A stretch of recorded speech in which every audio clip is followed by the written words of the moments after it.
Bonjour et bonsoir à tout le monde. Nous voilà en direct du FRAC Centre Val-de-Loire pour vous présenter une nouvelle œuvre qu'on vous propose en prêt au bureau des cadres. Tous les détails sont sur notre site internet pour savoir comment emprunter une œuvre du bureau des cadres pour pouvoir l'exposer chez vous. Ici, on va vous présenter le travail de Claude Parent et Paul Virillo. Claude Parent qui est un architecte mais qui n'a pas reçu son diplôme, qui a été reçu et admis à l'ordre des architectes sur dossier. Paul Virillo, lui, est un philosophe urbaniste qui a notamment fait un ouvrage qui s'appelle Bunker Archéologie. Donc il a été très marqué dans sa jeunesse par la Seconde Guerre mondiale et il a fait tout un travail de recherche autour de la symbolique et l'image qu'on a du bunker. Et on va donc ici parler de la rencontre de ces deux hommes, rencontre qui s'est faite en 1963, qui a permis une riche collaboration durant 5 ans jusqu'en mai 1968, année des événements donc en France. Et Claude Parent et Paul Virillo, avec ce collectif qu'ils ont appelé Architecture Principe, vont développer une idée, une nouvelle façon de penser l'architecture à travers ce qu'ils ont appelé la fonction oblique. La fonction oblique étant cette idée de n'avoir des architectures, d'avoir des constructions qui ne soient ni horizontales ni verticales par rapport à la ligne d'horizon, par rapport au sol, mais qui soient donc justement obliques par rapport à l'horizon. C'est cette idée, cette volonté d'introduire donc un troisième ordre géométrique autre que le vertical et l'horizontal à travers cette réflexion donc qu'est-ce que pourrait apporter l'oblique en architecture.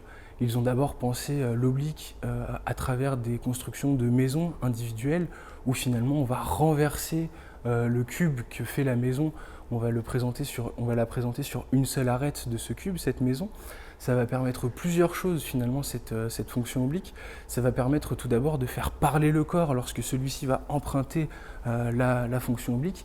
On le retrouve juste ici, avec cette volonté finalement de créer des surfaces habitable mais également praticable.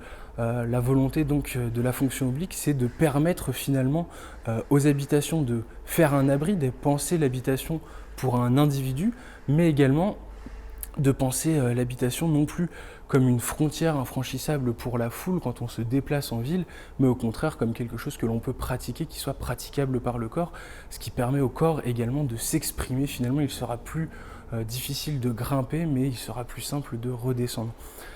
Il y a aussi cette idée, cette réflexion autour de la ville, comment on peut penser la ville différemment à travers la fonction oblique.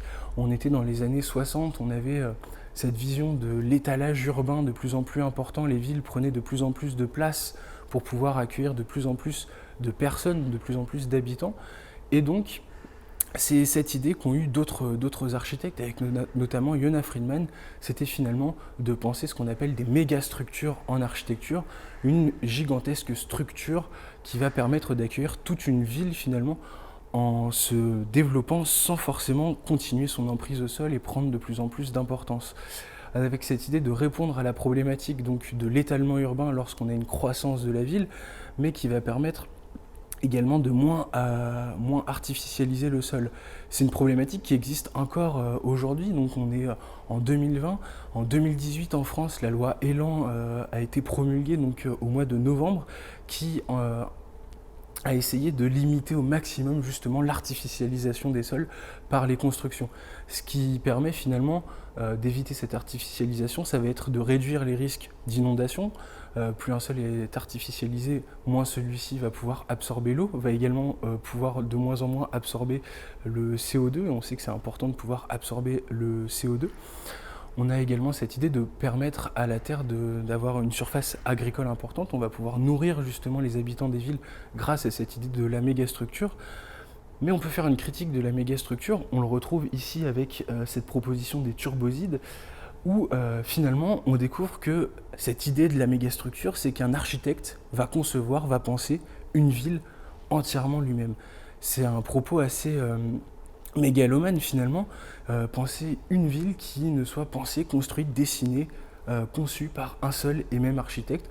On va le retrouver ici, on va le retrouver plus bas également.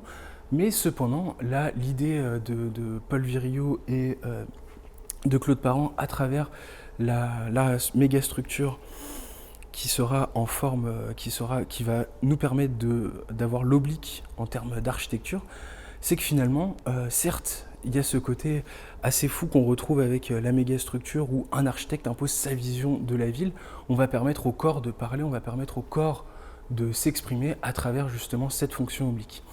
La mégastructure a été beaucoup critiquée à la suite de beaucoup de projets très utopistes. Ils savaient que c'était des projets utopistes en les concevant. Paul Viriot et Claude Parent, ces projets de mégastructure oblique, très critiqués notamment par Super Studio, que vous pouvez retrouver juste derrière moi depuis le début de cette vidéo, avec le monument continu. Et donc on a toutes ces œuvres que vous pouvez venir emprunter au FRAC, mais également d'autres œuvres qui parlent d'autres projets fous, utopiques ou dystopiques comme Super Studio au bureau des cadres. Moi je vous souhaite donc une bonne soirée ou une bonne journée et je vous dis à la semaine prochaine pour parler d'une architecture de l'exposition Quand la forme parle, nouveaux courants architecturaux au Japon. Au revoir.